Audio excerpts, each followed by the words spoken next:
സ്വർഗീയ മഹിമ നിറഞ്ഞ തിരുജനനത്തിൻ്റെ നല്ല ഓർമ്മകൾ ഉണർത്തുന്ന ശ്രുതിമധുരമായ ഗാനങ്ങൾ ശ്രവിക്കുവാൻ ഈ ക്രിസ്തുമസ് ഗാനസന്ധ്യയിൽ കല്യാൺ മാർത്തോമാ സിറിയൻ ദേവാലയത്തിൽ സന്നിഹിതരായിരിക്കുന്ന ഏവർക്കും ഞങ്ങളുടെ സ്നേഹവന്ദനം. വിശുദ്ധ യോഹന്നാൻ്റെ സുവിശേഷം 1-ാം അധ്യായം 14-ാം വാക്യം നാം ഇങ്ങനെ വായിക്കുന്നു: വചനം ജഡമായി തീർന്നു, കൃപയും സത്യവും നിറഞ്ഞവനായി നമ്മുടെ ഇടയിൽ പാർത്തു. ഞങ്ങൾ അവൻ്റെ തേജസ് പിതാവിൽ നിന്ന് ഏകജാതനായവൻ്റെ തേജസ്സായി കണ്ടു.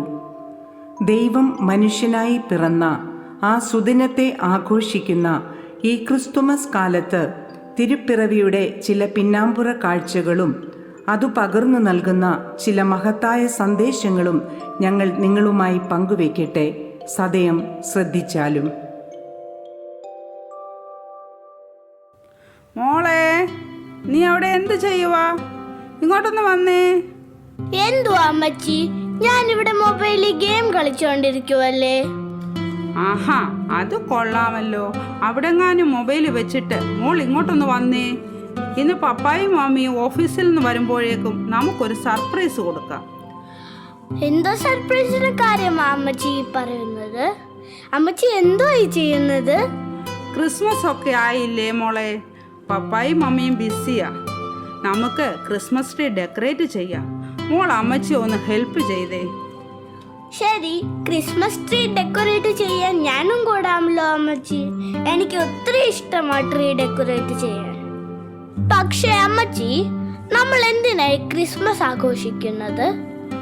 പാപപങ്കുലമായ ഈ ലോകത്തെ രക്ഷിക്കുവാൻ വചനം ജഡമായി ദൈവം മനുഷ്യനായി ഈ ഭൂമിയിൽ പിറന്ന സുദിനത്തെ ഓർക്കുന്ന ദിനമാണ് ക്രിസ്തുമസ്. എന്ത്? ദൈവം മനുഷ്യനായി ഭൂമിയിൽ പിറന്നെന്നോ? അതേ മോളെ, ഏകദേശം 2000 വർഷങ്ങൾക്ക് മുൻപ് നടന്ന ഒരു സംഭവമാണ് മോളെ അത്.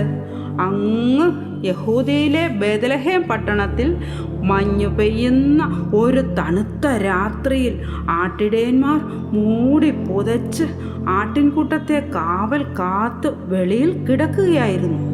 ആ രാത്രിയിൽ കർത്താവിൻ്റെ ഒരു ദൂതൻ പ്രത്യക്ഷപ്പെട്ട് അവരോട് പറഞ്ഞു: ഭയപ്പെടേണ്ട, സർവ്വജനത്തിനും ഉണ്ടാവാനുള്ള ഒരു മഹാസന്തോഷം ഞാൻ നിങ്ങളോട് അറിയിക്കുന്നു. കർത്താവായ ക്രിസ്തുവെന്ന രക്ഷിതാവ് ഇന്ന് ദാവീദിൻ പട്ടണത്തിൽ നിങ്ങൾക്കായി ജനിച്ചിരിക്കുന്നു. പെട്ടെന്ന് സ്വർഗീയ സൈന്യത്തിൻ്റെ ഒരു സംഘം ആ ദൂതനോട് ചേർന്ന് അത്യുന്നതങ്ങളിൽ ദൈവത്തിന് മഹത്വം എന്ന് ദൈവത്തെ പുകഴ്ത്തിപ്പാടി. പിന്നെ എന്തുണ്ടായി അമ്മച്ചി? ആ ദൂതന്മാർ ആട്ടിടയന്മാരെ വിട്ട് സ്വർഗത്തിൽ പോയ ശേഷം ഇടയന്മാർ ബേത്ലഹേമിൽ ചെന്ന് മറിയയെയും യോസഫിനെയും പശുത്തൊട്ടിയിൽ കിടക്കുന്ന ശിശുവിനെയും കണ്ടു വണങ്ങി. ആ ശിശു ആരായിരുന്നു അമ്മച്ചി? പറയാം മോളെ, പറയാം. ആ ശിശുവായിരുന്നു ലോകരക്ഷകനായ ക്രിസ്തു.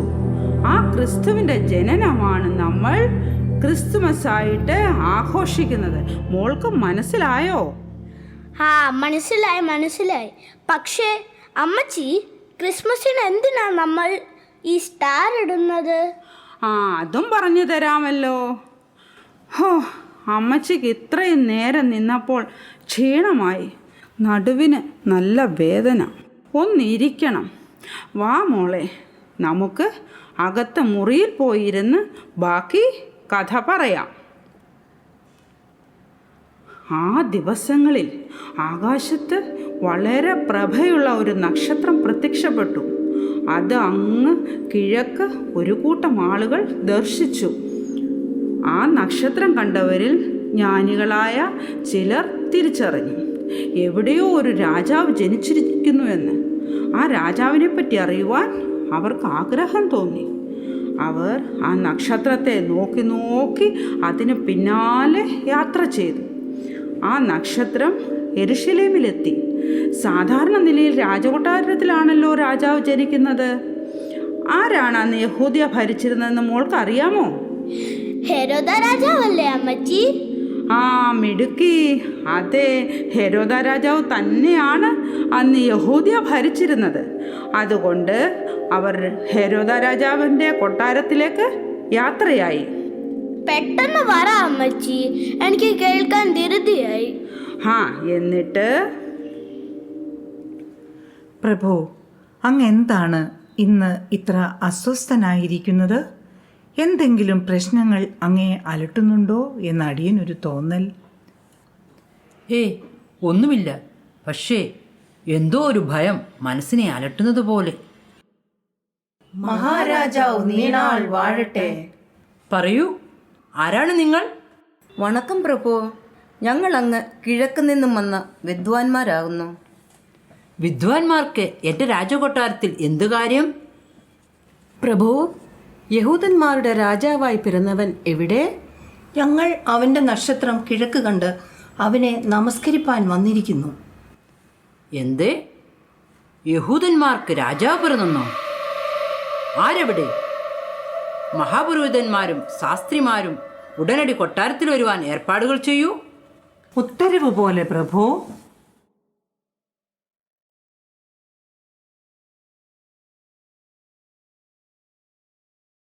പ്രഭു, അടിയങ്ങളെ വിളിപ്പിച്ചതിൻ്റെ ഉദ്ദേശ്യം എന്താണെന്ന് അരുളി ചെയ്താലും. കേൾക്കൂ, ഇവർ എന്താണ് പറയുന്നതെന്ന്. യഹൂദന്മാർക്ക് ഒരു രാജാവ് പിറന്നിരിക്കുന്നു പോലും. അവന്റെ നക്ഷത്രം കണ്ട് അവനെ നമസ്കരിക്കുവാൻ ഇവർ വന്നിരിക്കുകയാണ് പോലും. നാം അറിയാതെ നമ്മുടെ കൊട്ടാരത്തിൽ ഒരു രാജകുമാരൻ പിറക്കുകയോ? അസാധ്യം, അസാധ്യം. ഏത് രാജകുമാരൻ? എവിടെ ജനിച്ചു? എപ്പോൾ ജനിച്ചു? നമുക്ക് ഇതേപ്പറ്റി യാതൊരു അറിവുമില്ലല്ലോ. നിങ്ങൾക്ക് ഇതേപ്പറ്റി എന്തെങ്കിലും അറിവുണ്ടോ? ഉണ്ട് പ്രഭു, ഉണ്ട്. പ്രവാചകന്മാരായ യെശയ്യാവും മീഖായും യഹൂദന്മാരുടെ രാജാവിൻ്റെ ജനനത്തെപ്പറ്റി പ്രവചിച്ചിട്ടുണ്ടല്ലോ. അതെയോ? പറയൂ, പ്രവാചകന്മാർ എന്താണ് പ്രവചിച്ചിരിക്കുന്നത്? യഹൂദ്യ ദേശത്തിലെ ബേത്ലഹേമേ, നീ യഹൂദ്യ പ്രഭുക്കന്മാരിൽ ഒട്ടും ചെറുതല്ല. എൻ്റെ ജനമായ ഇസ്രായേലിനെ മേയ്പ്പാനുള്ള തലവൻ നിന്നിൽ നിന്ന് പുറപ്പെട്ടു വരും. പ്രഭോ, അതുകൊണ്ട് തീർച്ചയായും യഹൂദ്യയിലെ ബേത്ലഹേമിൽ തന്നെയാണ് യഹൂദന്മാരുടെ രാജാവ് ജനിച്ചിരിക്കുന്നത്. അതിൽ സംശയം വേണ്ടേ വേണ്ട. അങ്ങനെയെങ്കിൽ ശരി, നിങ്ങൾക്ക് ഇനി പോകാം. നിങ്ങൾ ബേത്ലഹേമിലേക്ക് പോകുക. ശിശുവിനെപ്പറ്റി സൂക്ഷ്മമായി അന്വേഷിക്കുക. കണ്ടെത്തിയാൽ അവിടേക്ക് എനിക്കും വരണം. ആ ശിശുവിനെ കാണുവാൻ, ആ ശിശുവിനെ നമസ്കരിക്കുവാൻ. അതുകൊണ്ട് നിങ്ങൾ തിരികെ വന്ന് നമ്മെ വിശദമായ വിവരം അറിയിക്കുവാൻ നാം ആജ്ഞാപിക്കുന്നു. ഉത്തരവ് പോലെ പ്രഭു, ഞങ്ങൾ തീർച്ചയായും വരാം.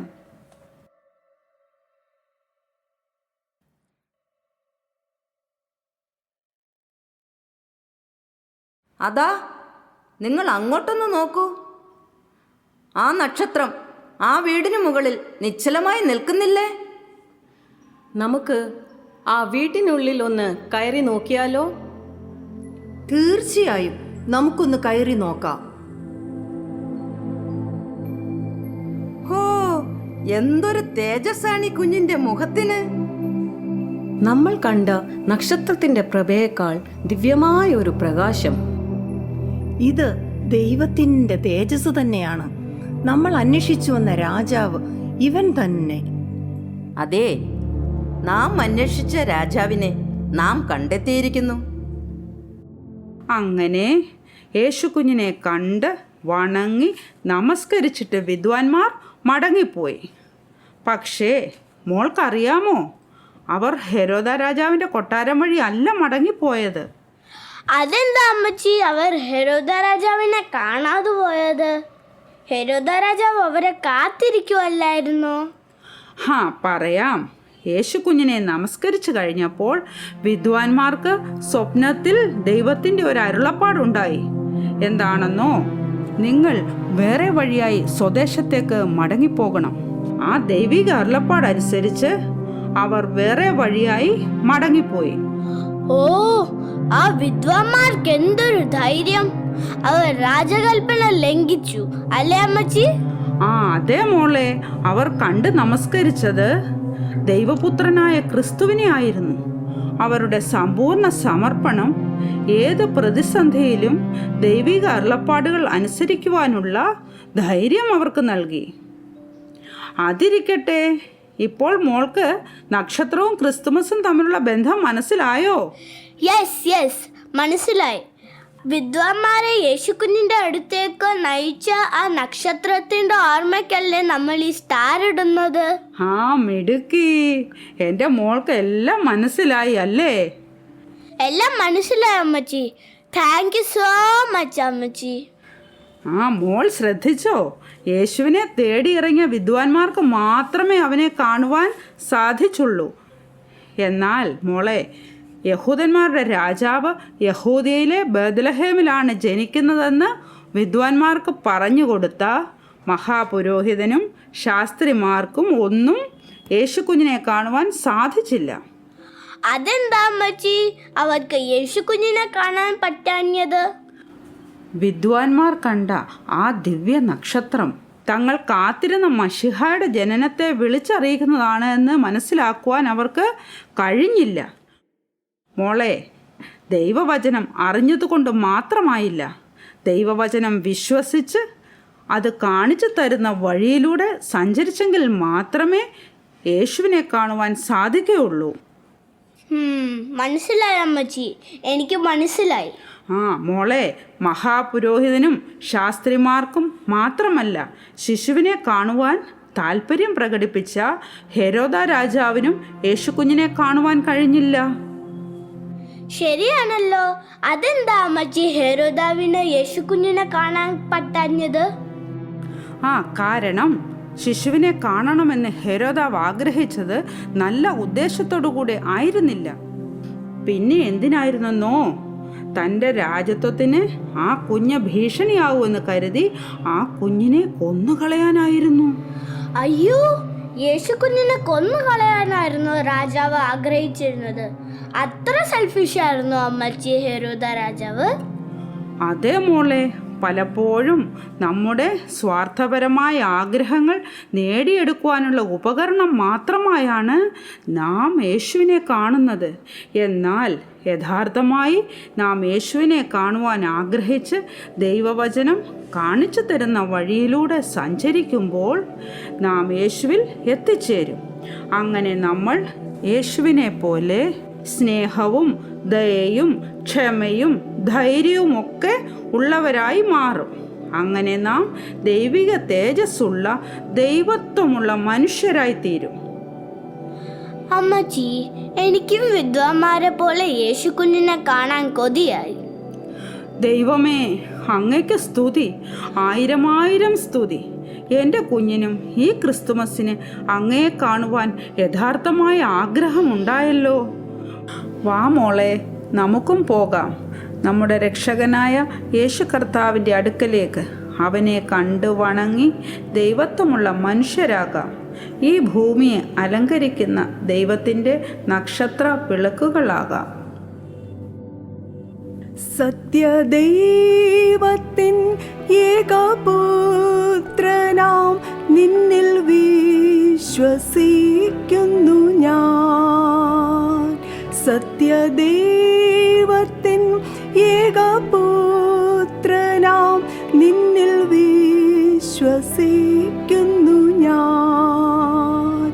വരും കാലമൊക്കെയും നിൻ കൃപാവരങ്ങൾ ചൊരിയുക എന്നിൽ.